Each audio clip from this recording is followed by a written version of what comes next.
hell. Hello, ladies and gentlemen. Okay, so that's loud. Hold on. Move that down just a wee bit. Hello. Hello. Hello. Hello. Hello, ladies and gentlemen. And welcome to the Heavily Contested Podcast. Hello, ladies and gentlemen, and welcome to the... No. Hello. Alright. You got it? Yeah, I got it. Alright. You hit play when you want to do it. You got it. Alright, ready? 3, 2, 1.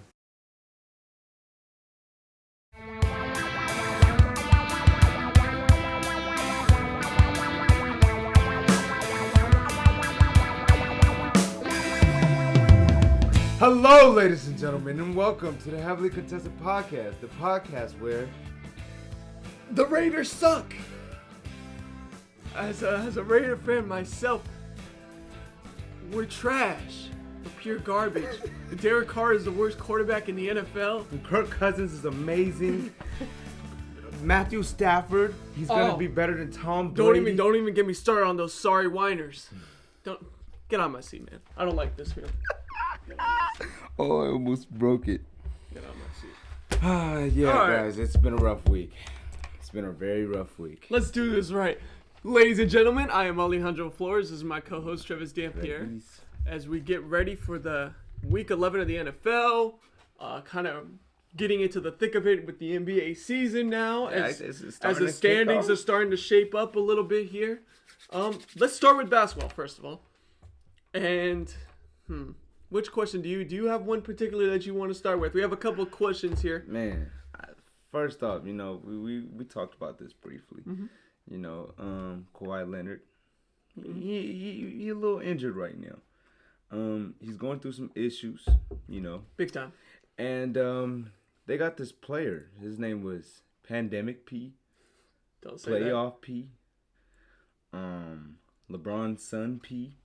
that. Yeah. And my question for you, Dro, as he leads his team in every single statistical category, And the Clippers are now sitting at the fourth seed, I fourth believe. seed in the West after starting off bad. Go ahead. Is Paul George now an MVP candidate in your eyes? So I like what you said. He's gone through many names over his career. Yeah. P, playoff P, way off P, pandemic P, right? Mm-hmm. But there was a name that they called him a couple of years ago, back when he was in his last season of OKC, PG MVP. And I think it's time that we start bringing that name back. Oh. Because he is an MVP candidate. Whoa. He is an MVP candidate. Here's the thing, and I said this before too.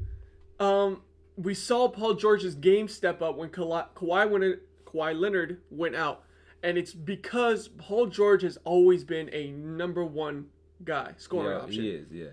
He's used to being the main ball handler, the guy kind of leading the ball down the floor. He's a great ball handler. He's a great shooter when he gets his opportunities, and most importantly, a strong finisher. And I think that's what he got away from in his game a little bit, trying to settle in as a number two. Mm-hmm. He didn't focus on taking it to the lane. He wanted to just stay out of the three-point line, focus on shooting instead of kind of being that guy who, really tries to be aggressive.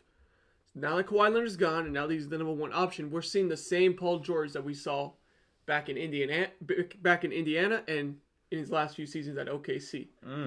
26.5 points per game, 8.2 rebounds per game, 5.2 assists per game, 2.2 steals per game, which is still crazy that it's even in 2 right now for the steals per game.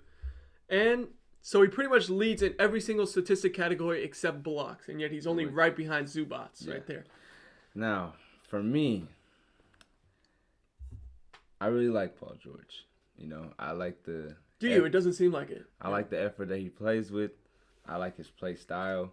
I like that he's 6'10" and he can dribble as good as a guard. Mm-hmm. He's a team leader, obviously.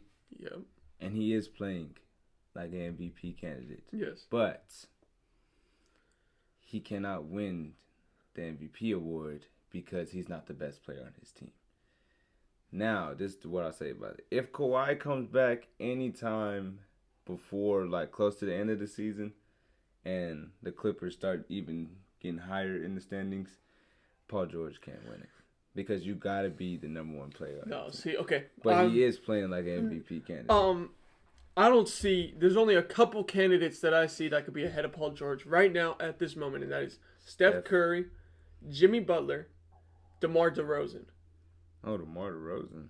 Yeah, that's kind of a surprise there. But DeMar DeRozan has now had 70 points in his last 2 games with the Chicago Bulls, and he's a big factor. Turns out to be probably their best pickup. Yeah.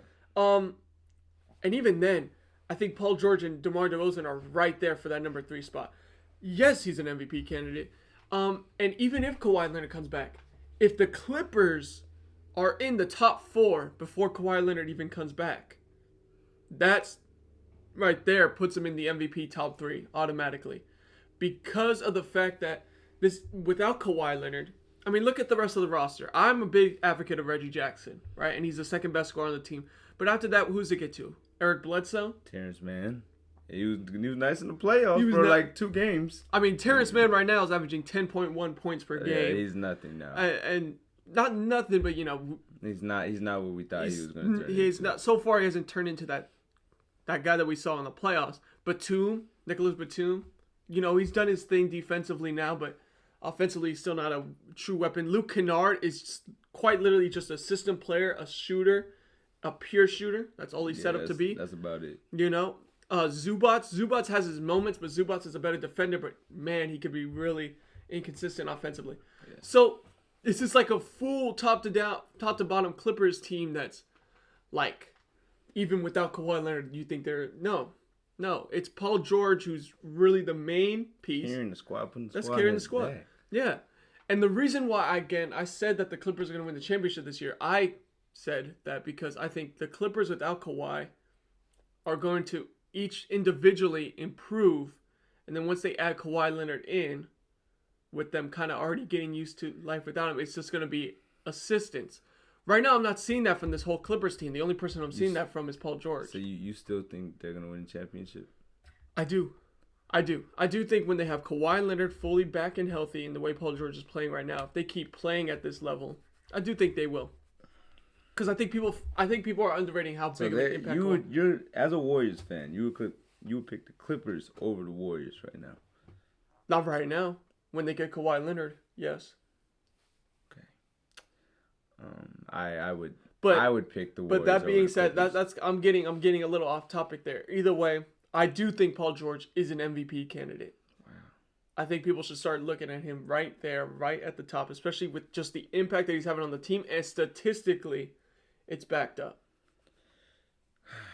Okay, Joe. Well, if that's what you want to believe, that's it's I'm what it is. I'm gonna let you believe that. It's man. what it is. I don't think that Paul George has a chance to win MVP. No, I'd have to doubt that. I need to ask you though. I'm still stunned looking at these standings right now. Right now, I'm seeing at the top of the East is the Washington Wizards at 10-3. You said Paul George doesn't have a chance for MVP, but I need to ask you right now, do the Wizards have a chance at actually being the top dog in the East? They have 0 chance of being the top dog in the East. But do they have a chance to make it to the playoffs? Seems like they do. But highly likely. But if you look at the team... So then are they legit? Are they true contenders then? Because based on where they're sitting right now, they don't look like teams that just barely make it to the playoffs. They're looking like contenders, sitting at the top. Number 1, 10-3. 10-3. The issue that I think it is besides Bradley Beal, who else is on that team, Joe? Montrezl Harrell, Spencer Dinwiddie, Kyle Kuzma, who's actually picked up his game a little bit, 14.5 points per game, and then KCP. So kind of just he's kind of a role player. They have Bradley Beal, and then they have just a bunch of role players, pretty much. Mm-hmm. Spencer Dinwiddie, he's shown some promise in the past. Yeah, we all know who Kuzma is, and I've always loved KCP. So they have good role players, but the Wizards are not gonna even if they make it to the playoffs, they're not getting out the first round. I don't care who they go up against. They are 100% frauds, and I think that this is a process that I call having young players on your team, players that really are hungry in the regular season. That's how you get these early dubs, because other teams don't really care as much. Okay, I get what you're saying. Actually, they are playing with great effort too. Yeah. So I do have to agree in that standpoint. I like the way the coach, Wes Unseld Jr., the way he's coaching this team right now, having them come with a little bit of energy. The only reason why I'm not so adamant on saying that they don't have a chance when it comes to playoffs, I mean, you can't deny how good these guys are playing right now as a team collectively. You know, more so than other super teams or teams stacked with talent, I see a lot more chemistry with this one. You know, with the way they're, even Bradley Beal right now, Bradley Beal's not solely taking it all right now. He's at 5.6 assists per game right now, 5.5 rebounds. Spencer Dinwiddie's always been pretty underrated in his game, and he's doing a great job. So it's also, just because they're role players doesn't make the team worse. It kind of makes them more dangerous, because if a team knows their role, you know, there's less of that lack of chemistry and disruption between the team, I think. So me personally, I do think this Wizards team, if they keep playing like this, does have a chance, because they're playing as a collective team right now. Kyle Kuzma's fitting his role very well, which we kind of expected. Good job, we expected Kuzma to do a little bit more now that he's on a new team. Still trash. Chance to change it all up. And then the biggest one is Montrezl Harrell. Now at 18 points per game, he's looking like a most improved player this year with the way he's playing. So, yeah, I do think this Wizard team has a chance. Would I bet on them, though? No. No. But I wouldn't go as far as to say that they're that once they get to the playoffs, it's just going to be straight up exposed. Now, this is the biggest reason for me. Okay. I looked up their last game. Mm-hmm. The last game they played, the New Orleans Pelicans. Yep. They won 100-105 to a Pelicans team that is 2-13. Mm-hmm. Why are you beating a Pelicans team that pretty much doesn't have anybody on their team right now? Yeah. By 5 points? I get what you're saying. But then you can also say, when you see the Wizards play, they beat the Bucks team, who are the defending champions. Bradley Beal scoring 30, Kyle Kuzma scoring 15, and then you have Montrezl Harrell off the bench, of course, as always, 15 points. It's just, you have solid scoring all around. So I'm seeing it all around. I'm seeing a full team effort from this Wizards team. That's why I do think they are scary. Now, yeah, I do think that they play well with each other. Mm-hmm. I think they definitely have some chemistry, especially because all their top 5 players came from the Lakers. But I think they're gonna have some promise. They have a chance to make to the playoffs, but I don't see no chance of them making it any further. Wow. All right. But yeah, so that's where we're gonna have to differ on that one. Speaking of the Pelicans, yes, this goes to our next point. We all saw the video of Zion Williamson warming up before the game and kind of how he looks shape-wise. Is it possible that the young prodigy, said to be the next LeBron James, is it possible for him to be not only not live up to LeBron James's name, but be a bust? I mean, you know it's hard. I'm a LeBron fan. It's going to be hard to live up to LeBron's name. But, of course. But obviously. There's no fat shaming here, okay? Mm-hmm. You know, being overweight is a common thing in America. Things happen. But when you're an athlete, that's different. That's a lot different. I can call you fat as much as I want because you should not be fat. Now, you have to be in shape. You have to be in basketball shape. Yeah, especially basketball. Yeah. In football, you know, there's not much issues with it because you need the size. In basketball, no. Okay? Yeah. If we're looking at Zion Williamson, he looks like he's been working on a sponsorship for Popeyes.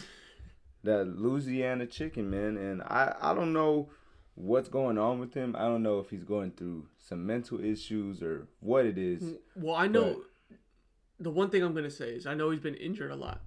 Yeah. And, you know, it's like ankle injuries and kind of knee injuries here. But the problem is you got to find that balance of when you're injured, you can't eat the same because you're not able to work out. You're not able to work out on that same level that you usually do.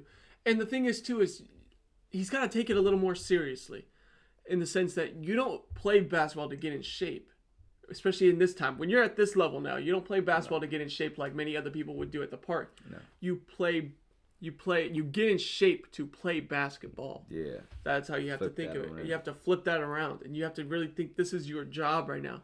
So it's comes with a bit of maturity, and takes someone in that organization. I remember Charles Barkley was saying this too, but someone in that organization needs to go up and tell him, like, we need to turn this around. First of all, This Charles kid's- Barkley should be the last one talking. But But here's the thing. Again, in defense of Charles Barkley, he was in shape when he played. yeah. Yes, now but he's not playing anymore. Yeah. So it doesn't truly matter to his sport, his profession, what kind of shape he's in. Yeah. You know what I mean? Yeah. And when he was playing back in the day, though, he was in shape, he was skinny, he was quick, he was fast. That's what we need to see from Zion. I think the biggest thing, it was even when Zion came in at the weight that he was when he came in, Yeah. people were scared of his injury prone. Yeah. Being injury prone. Now, we're not 100% sure how much he weighs, but they're saying he weighs more than 300 pounds. Yeah. Which Zion Williamson, who's great. about 6'6", maybe 6'7", Yeah. you should not be weighing 300 pounds. No. He's just And ready for play linebacker. He definitely cannot jump as high if you weigh 30 pounds more, 20 No. pounds more. And it's just going to make him a center. And he is not tall enough to be a center in this league. So, and that's not how his game style truly is, too, fully. Yeah. I just need to see a little bit more maturity from him.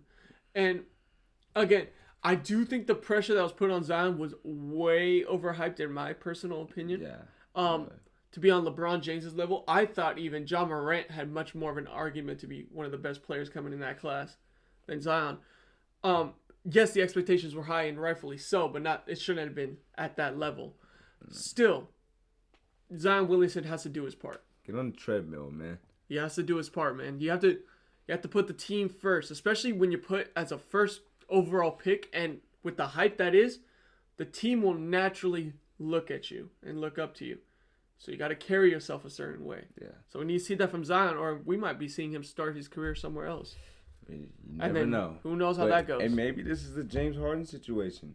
Remember, he was looking really bad on the Rockets, and as soon as he went to the Nets, he took off all that fat. I don't know if he had a suit on or something, and now he's playing great. So I hope the best for Zion.